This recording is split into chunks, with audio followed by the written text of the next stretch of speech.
La conversión es un cambio rotundo en la vida de una persona, es un cambio de 180 grados de una persona, es una transformación que provoca el Espíritu Santo de Dios por medio de la convicción de pecado, que es producto del Espíritu Santo de Dios y no de la argumentación humana, y la fe, que es un don de Dios para creer en el Señor Jesucristo. Son dos cosas básicamente. No hay conversión a menos que haya un arrepentimiento, pero claro, ¿cuál es el tema? Cuando nosotros predicamos el Evangelio a la ligera o a las apuradas, no sé qué es lo que pistonea, pero si lo podés sacar, sacalo.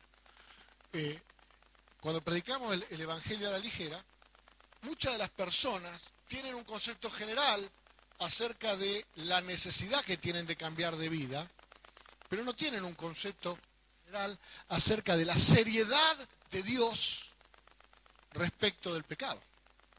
Es decir, nunca una persona va a ser consciente de lo salvo que es ser salvo, a menos que sea consciente primero de lo perdido que es estar perdido. Ni nadie jamás comprenderá la magnitud del amor de Dios, a menos que comprenda la santidad del carácter de Dios. ¿Hasta qué punto el pecado ofende a Dios de tal forma, es tan repulsivo y abominable delante de Dios el pecado, que a no ser que la misericordia triunfa sobre el juicio a causa del amor de Dios, Dios hubiera destruido la humanidad y el libro de Lamentaciones, que no hemos sido destruidos por su misericordia. A causa de su misericordia no hemos sido destruidos, porque somos criaturas de Dios que hemos fallado. Hemos fallado. Y Dios no ha renunciado al propósito original de que nosotros podamos ser su imagen y su semejanza. No ha renunciado al propósito original de que podamos ejercer autoridad en su nombre sobre todas las cosas creadas, y por eso nos ha dado la redención. Y ha pagado el precio de la redención por medio de Jesucristo. Pero en tanto y en cuanto la gente no es consciente del tremendo respeto que debemos tener por el Señor, por la santidad de Dios,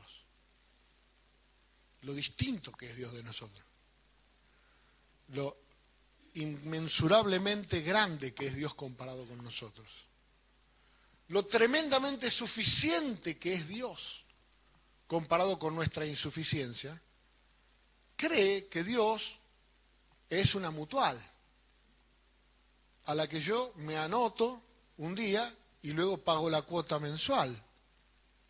Y esa mutual tiene cobertura, me cubre todos los pecados. Entonces yo voy a la cartilla y cuando leo y busco en la cartilla, esto cubre contra desobediencia de los padres, pido consejería. No, la desobediencia de los padres es pecado. ¿Cubre contra que a mí me guste una mujer que no sea la mía? A ver, mira ahí en la cartilla y dice, pido consejería. Entonces pido una entrevista y pido permiso para pecar. Gran parte de la consejería tiene que ver con la falta de conversión. Una persona que se ha convertido es una persona que está camino a ser como Cristo y ha renunciado a su vieja vida, que la considera muerta con Cristo en la cruz. ¿Qué sentido tiene 1 o 2 veces por mes despegar del velcro de la cruz nuestra vieja vida para ver si el pastor me la emparcha? Hay un momento en el que el viejo hombre se murió, y ese momento es el momento de la conversión, porque no hay nuevo nacimiento a menos que no haya primero la mortificación del viejo hombre. No hay obra del Espíritu Santo a menos que el Espíritu Santo primero, que es muy ordenado, porque Dios, aparte que es un caballero, es muy ordenado. Dios nunca va a cambiar mi vida a menos que yo lo desee intensamente. Y el deseo intenso de cambiar de vida se llama arrepentimiento. El deseo intenso de dejar de ser quien era, de dejar de lado mi herencia, mi cultura, aquellas cosas que me llevaron hasta donde estoy hoy. Ese deseo intenso provoca en mí un dolor interior contra mí. Provoca una renuncia contra mí, una indignación contra mí, que es la convicción de pecado. ¿Qué es la convicción de pecado? Es el estado al que el creyente llega convencido por el Espíritu Santo de que en esa condición es indigno de Cristo y es indigno de la vida eterna.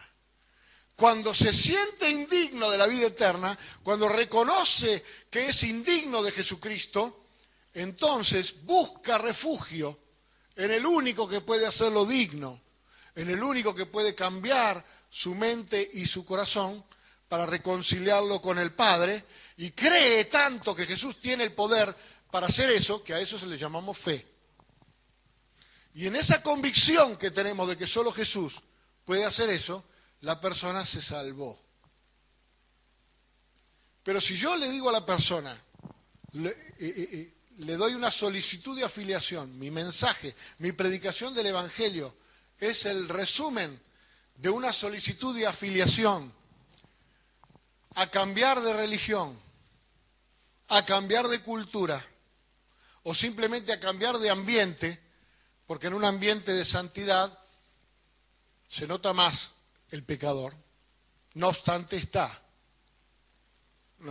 presente.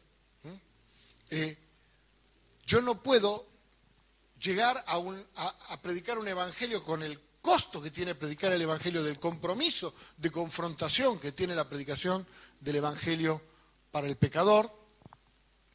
Entonces no tengo conversos sino adherentes. Adhesiones, gente que está a favor de Cristo.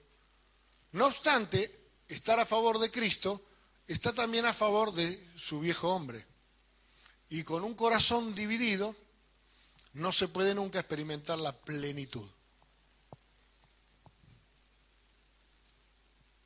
Entonces, ¿qué cosa no es la consejería y qué no debería haber sido nunca? La consejería nunca debería haber sido una reunión donde la gente se reúne con sus líderes para solicitar permiso para pecar. De hecho, la gente peca sin permiso, así que no hay problema. ¿Bien?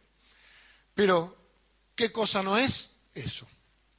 ¿Qué otra cosa no es la consejería? Hay gente que en su pasado era de carácter fantasioso, de carácter místico, de imaginar y soñar y vivir en universos paralelos de su mente,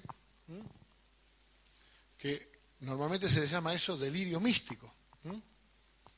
Y la gente toma ese delirio místico que ya lo tenía antes, cuando le prendía saumerios a Buda, cuando iba caminando hasta Luján, cuando era monaguillo, ya tenía ese delirio místico de antes, pero como no está convertido, lo trae a su nueva religión. Y entonces toma figuras y figuras proféticas y figuras alegóricas de la Biblia y cree que su espiritualidad corre por ese carril. Y por un carril que tiene más que ver con cuestiones de sensaciones y tiene muy poco que ver con cuestiones de carácter espiritual. Entonces pide una reunión para contarle al pastor lo que soñó. Hay gente que todo el tiempo te pide una reunión para contarte lo que soñó. Muchas veces lo que soñó es kafkiano y a veces es del espíritu. Pero muchas veces lo que soñó parece escrito por Edgar Allan Poe. Entonces uno lo escucha por amor y se convierte en la oreja de todo delirante. Toda persona que soñó con esto y el tipo se comió 6 porciones de tortilla española se tomó 3/4 de tupungato y a la noche soñó que vio al pastor caminando sobre el techo de la iglesia y que lágrimas de Coca-Cola Light caían sobre el teclado, y todo eso te lo viene a contar. ¿Y qué quiere decir, pastor? Y uno lo mira y dice, que estás muy mal, hermano, quiere decir.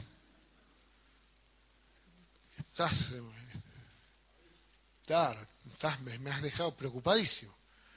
Porque tampoco es eso. Y de eso hay en la iglesia gente que tiene delirios místicos, universos paralelos, los anillos del Tolkien, se le mezclan los gnomos con los elfos y con los querubines, los serafines y los X-Men. Y tiene todo mezclado en la cabeza. Y uno no sabe si orarle o reclamar el poder de Grayskull o qué le pasa.